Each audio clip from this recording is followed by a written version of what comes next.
नमस्कार, आप सभी देख रहे हैं इंडिया टीवी 9 न्यूज़, सच के साथ। रेशनवर धान्य देण्यासाठी मागितले 1500 रुपयाची लाच। रेशन दुकानावर धान्य मिळवण्यासाठी तक्रारदाराकडून लाचेची मागणी करून 1500 रुपये स्वीकारल्याप्रकरणी अँटी करप्शन ब्युरोच्या पथकाने बार्शीच्या डाटा एंट्री महिला ऑपरेटरला रंगेहात पकडले।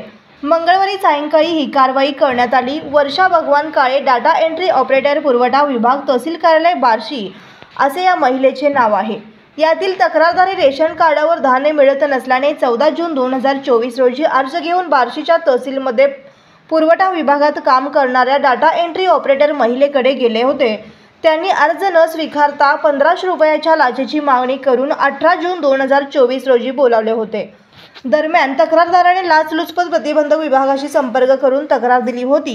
त्यानुसार मंगळवारी सापळा लावण्यात आला। पडताळणीत 1500 रुपयाची लाच स्वीकारताना नमूद आरोपीला रंगेहात पकडण्यात आल्याचे लाचलुचपत प्रतिबंधक विभागाचे पोलीस उपअधीक्षक गणेश कुंभार यांनी दिले।